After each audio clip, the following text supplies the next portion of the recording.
اچھا، اور ایک سوال کا جواب مجھے یہ دے دیجئے کہ نماز میں جو تشیع سجدہ گاہ آگے رکھتے ہیں اس کی کیا حقیقت؟ تو اس کی یہ ہے کہ اہل بیت علیہ السلام کے احادیث ہیں کہ آپ 3 چیزوں پہ سجدہ نہیں کر سکتے، ایک کھانے کی چیزوں پر، ایک پہننے کی چیزوں پر، اور ایک چیزیں جو معدن سے نکلتی ہیں، جو منرل چیزیں، کیونکہ یہ اہل دنیا کے بھگوان ہیں، اہل دنیا کے خدا ہیں۔ دنیا والے اپنے شہوات میں پیسوں کی پوجا کرتے ہیں، سونا چاندی اور جو معدنوں سے نکلتے ہیں، یا کھانے کی فکر میں ہوتے ہیں، یا پہننے اچھے لباس پہننے کی چیزیں میں، اس لیے آپ ان چیزوں پہ سجدہ نہیں کر سکتے۔ اس کے علاوہ سب چیزوں پہ سجدہ جائز، زمین پہ سجدہ کر سکتے ہیں، پتھر پہ سجدہ کر سکتے ہیں، لکڑ پہ سجدہ کر سکتے ہیں، روایات میں کہ کاغذ پر آپ سجدہ کر سکتے ہیں، لیکن پہننے والی چیز پہ آپ سجدہ نہیں کر سکتے۔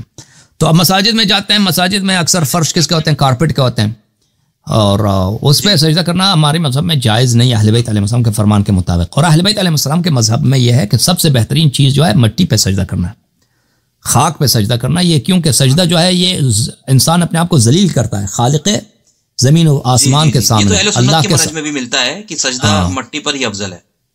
ہاں، تو کیونکہ ہم انسان، اب یہ ماتا جو ہے، چہرہ جو ہے سب سے عزیز ہے، اور ہم اس کو ذلیل کرتے ہیں، اپنے آپ کو چھوٹا کرتے ہیں کہ ہم کچھ بھی نہیں ہیں اللہ تعالیٰ کے سامنے۔ تو اس عزیز کو اگر ہم خاک پہ رکھیں گے تو یہ سب سے بہتر۔ تو اور خاکوں میں سب سے بہترین خاک جو ہے اہل بیت علیہ السلام کے احادیث ہے کہ وہ کربلا کی خاک ہے، کہ اگر آپ کربلا کی مٹی پہ سجدہ کریں اس کا ثواب بہت زیادہ ہے۔ اور جب انسان نماز پڑھتا ہے تو کربلا کی خاک پہ سجدہ کرتا ہے تو ملائکہ اس نماز کو رد نہیں کرتے، یعنی جب نماز انسان پڑھتا ہے نا تو نماز اوپر چلا جاتا ہے، ملائکہ چیک کرتے ہیں کہ بھئی اس کا وضو کیسا تھا، اس کی نیت کیسی تھی، اس کے کپڑے کیا پاک تھے یا نہیں تھے، اس کی قرات وغیرہ۔ تو کہیں سے بھی نماز وہاں سے رد ہو سکتا ہے، مختلف جو چیک پوائنٹس ہیں وہاں پہ نماز رد ہو سکتا ہے کہ بھئی اس آدمی کے وضو غلط ہے، اس آدمی کا مثلا کپڑے جو ہے نجس تھے، یا اس آدمی نے کپڑے غصب کپڑے کیے تھے، غصب مکان پہ نماز پڑھ رہا تھا، یا آدمی اس کی قرات صحیح نہیں ہے، بھئی اس طرح کے نماز، اس کا نماز صحیح نہیں ہے تو نماز کہیں بھی رد ہو سکتا ہے۔ لیکن جو شخص کربلا کی مٹی پہ سجدہ کرتا ہے تو اس کا نماز جو ہے ملائکہ رد نہیں کرتے، وہ سیدھا اللہ تعالیٰ کو پہنچ جاتا ہے، وہ سب جتنے چیک پوائنٹس ہیں ان سے گزر جاتا ہے، وہ سیدھا اللہ تعالیٰ کے پاس جاتا ہے، ٹھیک ہے نا؟ ہاں، اس کی نماز رد نہیں ہوتی، لیکن تو اس کی بڑی فضیلت ہے۔ لیکن اگر مٹی رکھنی ہے تو پھر کربلا کی کیوں، مکے کی کیوں نہیں، مدینے کی کیوں نہیں؟ تو اصل یہی ہے نا۔ تو دیکھیں، میں آپ کی خدمت میں عرض کروں کہ نبی کریم صلی اللہ علیہ وآلہ وسلم نے آپ کے، میں مخالفین کی کتب سے دکھاؤں گا کہ کربلا کی تربت کی کیا فضیلت ہے۔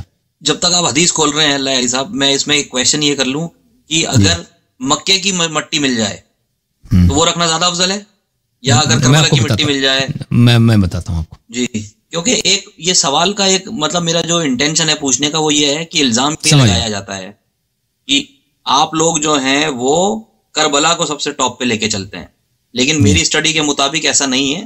سب سے پہلے ظاہر سی بات ہے کہ اللہ، پھر اللہ کے رسول، اور پھر اہل بیت علیہ السلام۔ تو اسی سیکوینس میں وہ کربلا، مکہ جو ہے نا، مکہ، مدینہ، پھر کربلا۔ مکہ جو ہے، دیکھیں ابھی میں آپ کو بتا دیتا ہوں، ایک منٹ میں 1-2 کتاب لے کے آتا ہوں، اوکے؟ مجھے اجازت دو۔ محترم ناظرین، یہ کتاب میرے ہاتھ میں مسند احمد بن حنبل ہے، اس میں ملاحظہ فرمائیے، مسند احمد بن حنبل،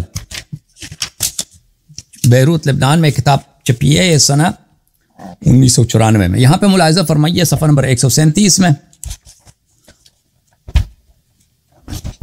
اس موضوع پہ روایات بہت ہیں لیکن میں اختصار کے ساتھ، ابھی جو ہے نا سوال جواب کا سیشن ہے تو اس میں مختصر ہی حدیث پیش کر سکتے ہیں، زیادہ تو پیش نہیں کر سکتے۔ اچھا، یہ یہاں پہ ملاحظہ فرمائیے، میں آپ کو یہ حدیث دکھاؤں، حدیث نمبر 600، یہ 649 ہے، 649۔ اچھا، عبداللہ بن نجی روایت کرتے ہیں کہ وہ امیر المؤمنین علیہ الصلوۃ والسلام کے ساتھ صفین کی جنگ کی طرف جا رہے تھے، یہ احمد بن حنبل نقل کر رہے ہیں۔ جب صفین کو پہنچے تو انہوں نے امیر المؤمنین علیہ الصلوۃ والسلام اس راستے میں نینوا کو پہنچے، جب نینوا کے علاقے میں پہنچے تو امیر المؤمنین علیہ السلام نے بلند آواز میں پکارا، اصبر ابا عبداللہ، اصبر ابا عبداللہ۔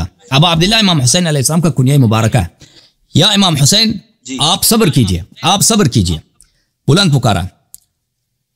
فقلت اصبر ابا عبداللہ، اصبر ابا عبداللہ بشط الفرات، دریائے فرات کے کنارے آپ صبر کیجئے۔ قلت وماذا، میں نے پوچھا آپ کیا کہہ رہے ہیں؟ انہوں نے فرمایا کہ ایک دن میں نبی صلی اللہ علیہ وسلم کے پاس گیا، ان کی آنکھیں وہ عیناہ تفیضان، نبی صلی اللہ علیہ وسلم کے آنکھوں سے اشک جاری تھے. تو میں نے کہا یا نبی اللہ اغضبک احد ما شأن عینیک تفیضان، میں نے پوچھا یا نبی اللہ صلی اللہ علیہ وسلم کسی نے کوئی غلطی کیا، کسی نے آپ کو غصہ دلایا، کیوں آپ رو رہے ہیں اتنی؟ تو فرمایا کہ بل قام من عندي جبرائیل علیہ السلام، ابھی جبرائیل علیہ السلام میرے پاس سے گزرے ہیں، یہاں سے چلیں، فحدثني ان الحسین علیہ السلام يقتل بشط الفرات، انہوں نے مجھے بتایا کہ امام حسین علیہ السلام دریائے فرات کے کنارے پر وہاں پہ ان کی شہادت ہوگی. قال فهل لك لي ان اشمك من تربته، تو جبرائیل علیہ السلام نے مجھے کہا کہ کیا آپ چاہتے ہیں کہ میں آپ کو تربت ترات خاک کربلا سے آپ کے لیے آپ کو اس کو خوشبو کے لیے لاؤں، آپ اس کو سونگ لیں؟ تو میں نے کہا کہ جی ہاں، میں نے کہا نعم. فمد يده فقبض قبضة من تراب فاعطانيها فلم املك عيني ان فاضتها، تو جبرائیل نے میرے لیے خاک کربلا لایا ہے، اور جب سے یہ خاک کربلا جبرائیل لے کے آیا ہے تو میں اس وقت سے روتا ہی جا رہا ہوں اور میں اپنے گریے کو نہیں روک پا رہا. ملاحظہ فرمائیے، کتاب مستدرک حاکم جلد نمبر 5، مستدرک حاکم جلد نمبر 5، چاپ دار الفکر، کتاب چھپی ہے سنہ 2009 میں. یہاں پہ آپ کو لے کے چلتے ہیں صفحہ نمبر 312 میں، 312، ایک منٹ کہاں گیا بھائی، 312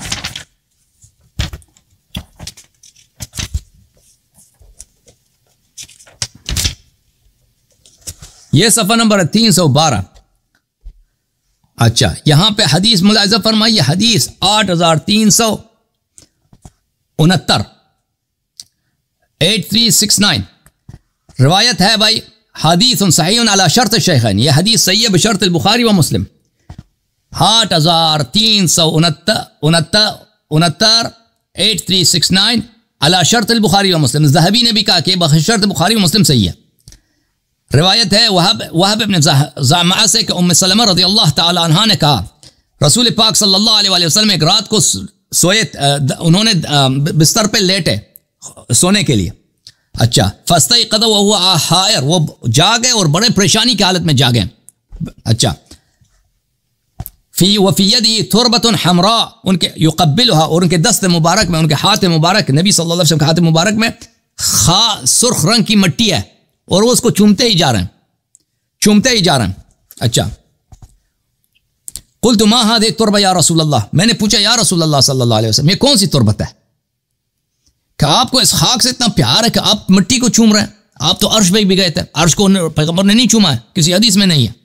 آپ تو مکے میں تھے، مکے کی خاک کو انہوں نے بوسہ نہیں دیا، تو یہ کون سی خاک ہے کہ آپ اس کو چومتے ہی جا رہے ہیں؟ قال اخبرنی جبرائیل علیہ السلام ان هذا يقتل بارض العراق للحسین علیہ السلام، اس نے کہا کہ پیغمبر صلی اللہ علیہ وسلم نے فرمایا کہ جبرائیل میرے پاس آئے تھے، جبرائیل یہ خاک لے کے آیا، انہوں نے کہا یہ امام حسین علیہ السلام کا خاک پا ہے، اور یہ امام حسین علیہ السلام کی شہادت کا محل ہے کربلا، اور وہ میرے لے کے آئے کہ میرے بیٹے وہاں پہ شہید ہوں گے. قلت لجبرائیل ارنی تربت الارض التي يقتل بها، میں نے جبرائیل سے کہا کہ جبرائیل مجھے وہ مٹی لا کے دے، میرا فرزند حسین علیہ السلام جہاں پہ شہید ہوں گے، جبرائیل میرے لیے وہ خاک لا کے دے. تو جبرائیل خاک لے کے آئے.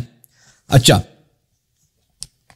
اور یہ حدیث بشرط بخاری مسلم صحیح ہے. اس سے پہلے والی حدیث دیکھیں، 8368، عمار ابن یاسر ابن عباس سے روایت کرتے ہیں کہ رأیت النبی صلی اللہ علیہ وآلہ فیما یرى النائم نصف النہار اشعث اغبر، میں نے پیغمبر صلی اللہ علیہ وآلہ وسلم کو دیکھا، خواب میں دیکھا میں نے پیغمبر صلی اللہ علیہ وسلم کو کہ دوپہر کا وقت تھا، میں نے خواب میں دیکھا کہ پیغمبر صلی اللہ علیہ وسلم کے سر مبارک پہ کنگھی نہیں تھا، بال ان کے پریشان تھے، اور ان کے سر پہ بڑا غبار، خاکالود چہرہ.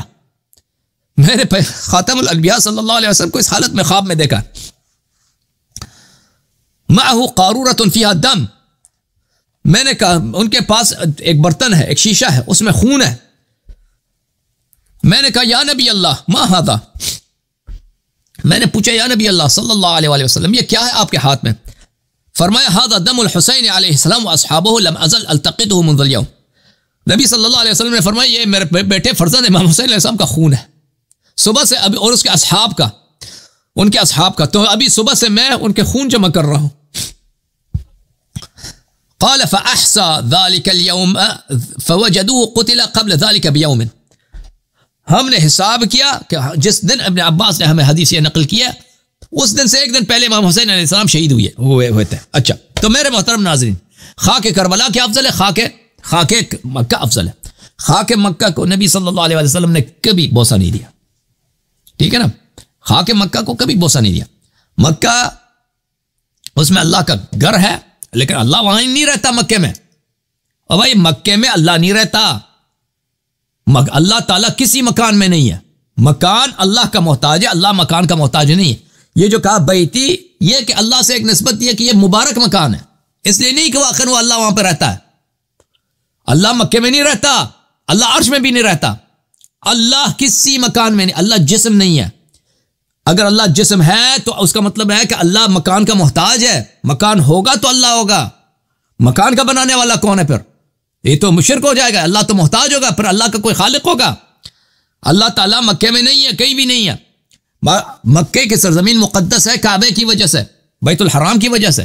لیکن جو شرافت اللہ تعالیٰ نے اور جو قداست اللہ تعالیٰ نے کربلا کی مٹی کو دی، مکے کو نہیں دیا. اگر مکے کی مٹی کو دی ہوتی ہے تو نبی صلی اللہ علیہ وسلم کے لیے جبرائیل مکے کی مٹی بھی تحفے میں لاتے. مکے کی مٹی بھی لے کے آتے نا، کبھی عرش کی مٹی کو لے کے آتے نہیں لائے. صرف کس تربت کو لے کے آئے تحفے میں؟ صرف تربت لائے امام حسین علیہ السلام کو.